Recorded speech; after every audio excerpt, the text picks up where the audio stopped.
Hello you guys, and welcome back to my channel. My name is Real, and today I'm going to be talking about growing up with a father that was addicted to drugs.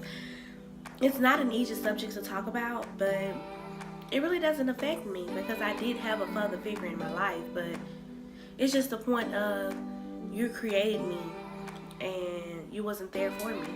So today is episode 1 of my series of 24 Reasons Why, and this one is going to be dedicated to my father. I'm not going to say his name. Then again, yes I am. My father's name is Frank Noyes. That he was in my life sometimes, but it was never a consistent thing. And growing up without a father for a girl, it can be kind of hard. Although I did have my brother's father, but nothing is like your own. When it's time to go to town, I can't go. I'm not his child. I can't go. It wasn't like him and my mother was together, because my brother's father and my mother wasn't together either. But he still, did things for me when he could. But that wasn't consistent neither. And a lot of things I didn't, it didn't dawn on me until I got older and I realized that my father really wasn't there. And that's something that I think about a lot now, is because me and him still does not have a close relationship. I know where he is. I know his phone number, but I don't see him because of so much hurt and pain that I dealt with throughout these 23 years. And yeah, that's basically what this video is going to be about. And as far back as I can remember, my father was addicted to drugs when I was about 2 years old. And I never understood why he wasn't around. I'm not too sure if I asked my mom for him or not, but I know that he wasn't there, and a lot of times he just was not there. And it hurt me, but at the same time, maybe I was just too young to understand. My brothers used to pick on me all the time and say, your daddy on drugs, your daddy on drugs, but at a young age, I had no idea what that was until I got older and I started to go around him, and the way that he would act when he was on drugs versus the way he would act when he wasn't on drugs, I started to notice. And up to this day, maybe 2 years ago, my father went to jail for drugs. And I thought he was off of them or whatever. He has a lot of health issues, but he just won't stop. And we don't have a close relationship at all. And I pray for him all the time. I really do. But he don't know how to spell my name when he named me. He don't know when my birthday is. And that hurts. It really does. And it's like a lot of things about me that he just don't know. Like, my father probably don't know how to spell my last name. And it's not that he don't want to. I really believe he just don't know. And that's hard for me to deal with sometimes. And most of the time when I do talk to him, it's just a hey and a bye, because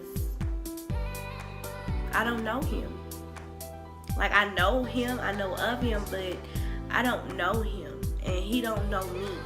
It's like, that's not the type of relationship a father and daughter I can honestly say that I think I can live the rest of my life without him. And another thing about that, the reason that this is a part of my 24 Reasons Why series is because I don't trust men. I used to always say there's no such thing as daddy issues and this and that, but there really is. And I don't trust men at all. And I used to blame that on my father, but he couldn't help it. A lot of people say that addicted to drugs is a disease. I don't think that it's a disease. I think it's something that you choose to do. How is it a disease? I just don't understand. Maybe I'm wrong, but I don't know how to deal with him. I don't know what to say to him. I don't know how to bond with this man. And when I did used to talk to him, it was just always about, can you do this for me? Can you do that for me? And I'm like, what have you done for me for 23 years?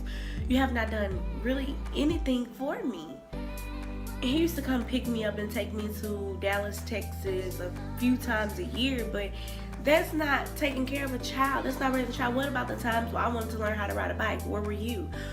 What about the times that we had programs at school for fathers and I didn't go? where were you? It's like he thinks that the little things that he used to do can make up for all the things that he did not do. But when he used to take me to Dallas, Texas, he used to pick me up and drop me off at his girlfriend's house at the time. And I wouldn't see him until it's time for me to come back to Louisiana. And I don't know if he knew it or not, but that affected me. Like, it really did. I don't know if he was on drugs then or not, but I feel like my father never gave a crap about me. And I have sisters and brothers that live in Wisconsin, and that's where he is now, but they're so much older than me. I think they're like in their 30s. So it's like they're so much older than me, and I don't know if he was there for them while they were growing up or not. I don't know any of this, and I don't ask because I simply do not care. Like, I don't care if you helped raise them or if you didn't help raise them, because you wasn't here for me.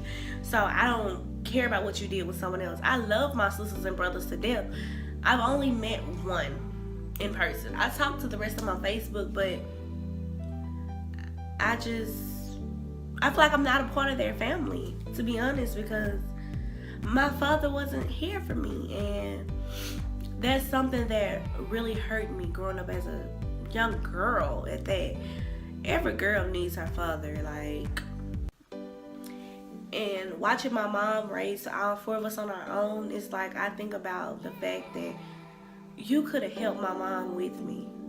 You could have, but you chose drugs over your own child, and I don't think that that's okay. I really don't. So Frank, if you're watching this story was about you, and I hope it makes you think back on all the things that you've done to me that you probably should not have done, but you still did it, and it affects me. And I just want you to know that I forgive you, but I don't forget anything that you've done to me or for me. All of that. I appreciate the times that you were here and you did help my mom with me. I appreciate that. But what about all the times that you wasn't?